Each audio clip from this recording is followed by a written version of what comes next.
Rabbi Zino again, Shalom, was saying how the story of Rabbi Akiva we can learn a lot of lessons from, and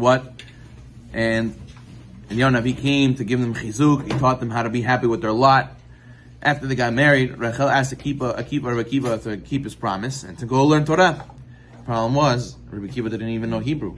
He didn't even know Aleph Bet. So what happens? So they had a child already, and he sat in the cheder. He went to the cheder with his son, right? So what happens? You see a 40-year-old man sitting with the 5-year-olds, 4-year-olds, and the little boys are staring at him. Huh? Bobo? What are you doing over here? 40-year-old man. What are you doing? This is for kids. So overcoming his embarrassment and shame, he kept paying attention. He's like, shh, I want to learn. I'm learning. And he's like, Aleph, Bet, Gimel. And what? His ignorance made him into a laughing stock. He doesn't care. I have to learn. A lot of people, they tell me, Rabbi, I don't know, my wife makes fun of me, my father makes fun of me, they say, what do you need this for? You're a fanatic, you're a this, you're a that. We gotta learn from Rabbi Akiva, no matter what. It says in Yehuda ben Tema Omer, Have Azkan Amer, be bold like a leopard. Be bold. You don't care what people say. If it's the right thing, you gotta do the right thing. If it's better that they should call you Rasha in Olam Hazeh, then you'll be a Sadiq in Olam Haba, and it's kapara. So therefore what?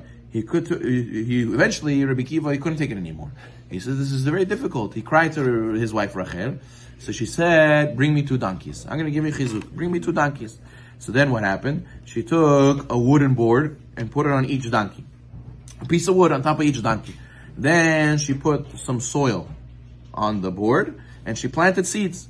The next day, a few days later, plants started growing. So what happened? She said, take out the wood board from under the dirt, and now it will look like that a plant started growing on a donkey. Right? Because she put dirt on the board, so that's why the roots started growing, and the plant grew. But then when you take out the wood, the plant is on top of the donkey. It looks like the plant came out of the donkey. So she said, go and take this donkeys, and go, and they walked outside. Let's start walking outside. So they go and they just walk outside, and people said, what is this? Unbelievable. This is crazy. Oh, you see this crazy miracle? So then they said, here, look at this circus act. Look at this magic show. These 2 people with the donkeys. And they started looking at it so weird. And she said to Rabbi Akiva, look, see, learn a lesson. That's how people are. Unusual things get their attention. But as soon as they get used to it, they start ignoring it. Because what happened first day, second day, third day, people were going crazy. But after that, they got used to, okay, here are the people with the donkeys, whatever, it's not a big deal. And then they continue with their lives. So a lot of times, what do we get nervous about? People make a lot of noise, 1 day, 2 days, 3 days. But watch, after they get used to it, they'll calm down, they won't say anything anymore to you. And it's just a matter of being strong in the beginning.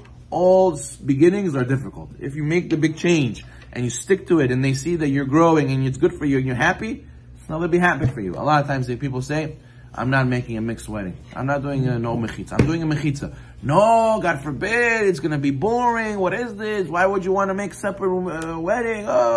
They make a big taradan.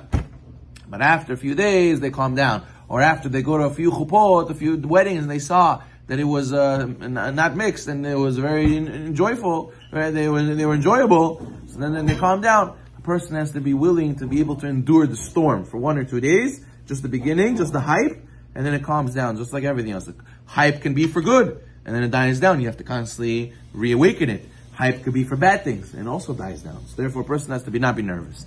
Rabbi Akiva studied, and his mind was no longer like a young child. So you have to understand, 40 years old, it's hard to learn a lot of new stuff.